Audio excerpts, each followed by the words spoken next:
What if I told you that some of the greatest battles in our life are those we'll never see with our eyes? It is not with fist, it's not with weapons physically, but in our mind, in our heart. So we can be smiling on the outside, but fighting anxiety on the inside. We can be surrounded by people, but still feel completely alone. We can be doing everything right and still hear a voice whispering, "You're not enough." This is not random. That's not just life. This is a battle, a spiritual battle. The truth is, we don't just face problems, we face spiritual enemies. This is not people. These are forces that try to plant lies in our mind. It also weakens our heart and also steal our future and also stop our growth. These spiritual enemies have names and we already know them. Fear is one of them, and fear, it paralyzes us. Another one is doubt, that questions everything about our identity and who God is and what is he doing. Another one is worry. Worry steals our peace. And also this one is huge, pride. Pride that isolates.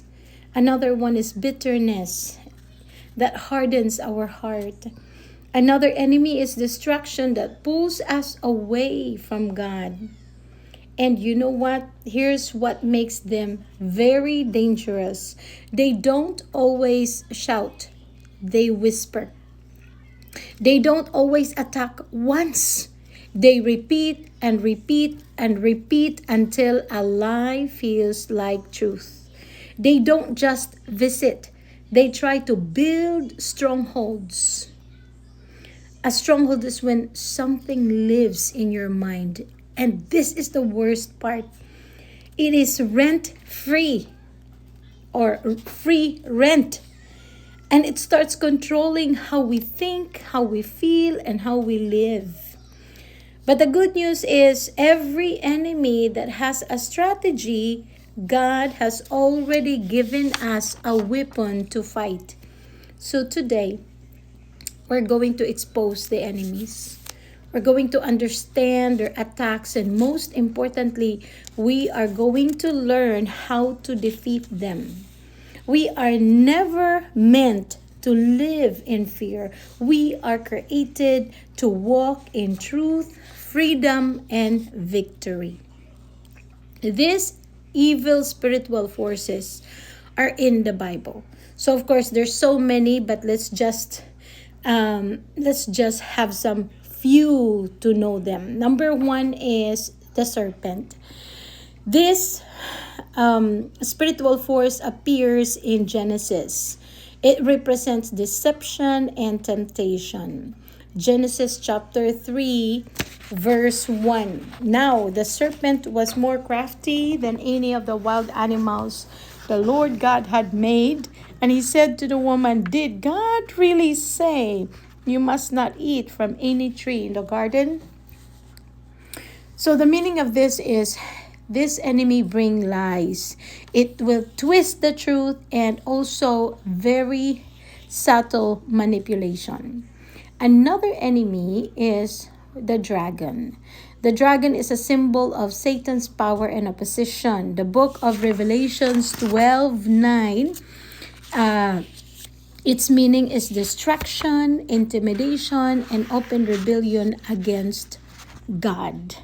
Revelation 12:9, the great dragon was hurled down, that ancient serpent called the devil or Satan, who leads the whole world astray, and he was hurled to the earth and his angels with him.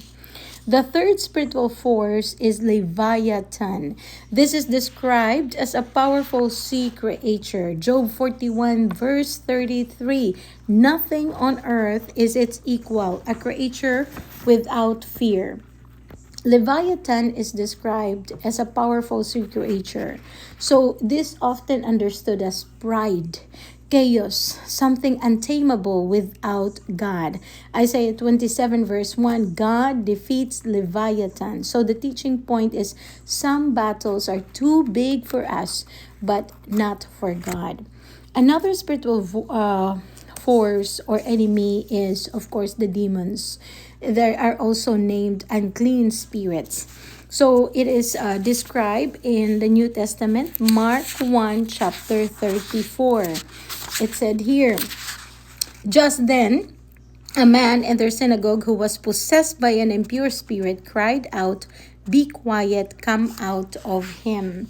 So, these demons oppress us, deceive us, and cause confusion or bondage.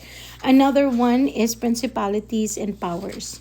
It is a higher level spiritual forces, and it's in the book of Ephesians, chapter 6, verse 12. For our struggle is not against flesh and blood, but against the rulers, against the authorities, against the powers of this dark world, and against the spiritual forces of evil in the heavenly realms. So this represents systems of evil influences over regions or culture. These creatures are symbolic language. They describe real spiritual evil, not always physical beings. What they do is deceive, destroy, and oppress us. Luke chapter 10:19.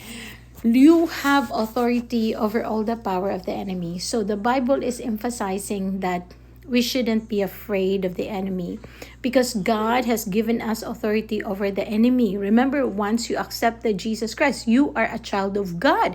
Your Father is the Almighty, the all-powerful God.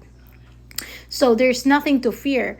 And the Bible doesn't teach us to study the enemy in fear. The Bible is teaching us to recognize they exist, they have strategy, they will attack, and we will have to fight them. We have to walk in authority over them. And we cannot fight without God. So we need God. We need to be on God's side to overcome them. Because yes, they are spiritual forces, and they have demonic influences, and they have power. They are evil in this world, and we need to submit to God because so that we can be victorious, because truth defeats deception. God is greater, and we believers are not powerless. God is within us. So that key here is to be a child of God and to use the weapon that God has given us.